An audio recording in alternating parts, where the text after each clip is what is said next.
What's the number one thing you guys have learned while working on this job? For me, it's patience and a lot of chisels, different chisels. We're over here in Asbury, New Jersey. We're building this artistic feature wall. Before you see the home, you're going to be graced by this wall, which is going to be 80 feet long, 4 feet wide, 3 feet tall, and it is going to provide a statement of craftsmanship and excellence. It's about 1 month of dry stone walling. patience and a lot of Chisels, different chisels. So the wall looks good. The wall behind you, how many days to work on that? Right now we are using around one week and a half. And the wall is 22 feet you measured. Yes. So you're making as a team 30 feet per day. Yeah. What determines whether or not a rock is a good fit for the location?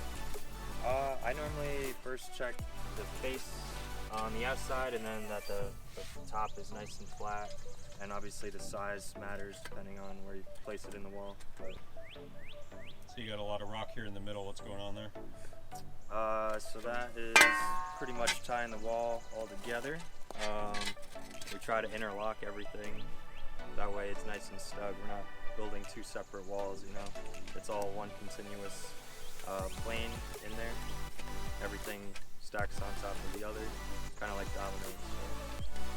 Gabrielle, you have this pile of rock here. How do you go about selecting the right rock? Where are you working right next? Where are you working on the wall now? All right. I have to. My brain is working every time, every minute. You know, when I'm installing this rock, I'm looking around to check what rock I can install. The most important is find a special rock for this spot. So you got to chisel that rock. Yes. Can we watch you do that for a little bit? All right. Yep. All right.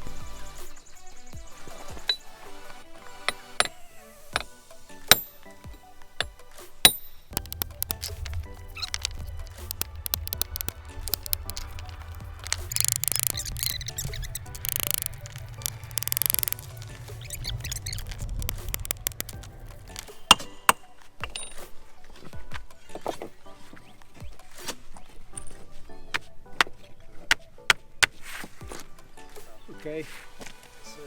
The rock is ready.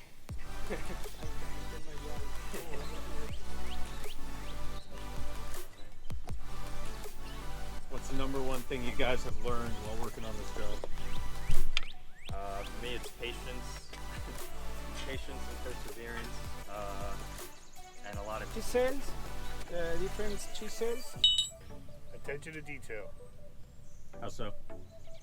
You always got to look at what you're doing, and it helps that we continuously rotate. So pretty much, sometimes half a day we'll all switch spots, or sometimes we'll go a full day depending on how we're going.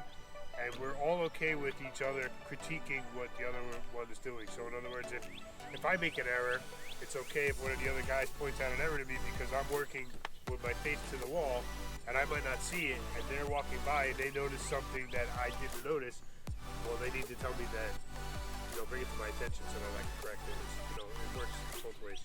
So moving around different locations is helpful. Always rotating.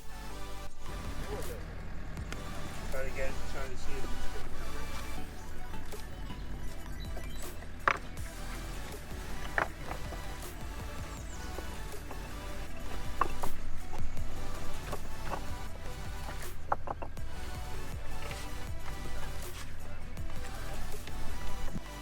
Differences, between walls that make it and walls that don't is what happens on a day-to-day basis when nobody's watching. It's the end of the day, it's Friday, you want to go home, and you're better off just walking away and working on something else for an hour. Because like I said, That goes when you're working in one area and you're having a lot of trouble or whatever, and you're beating yourself up. I mean, it's good to switch to the other side and look at the other side. Switch it up for sure. Absolutely. Because you have the opportunity here to build something you can be proud of for a long time.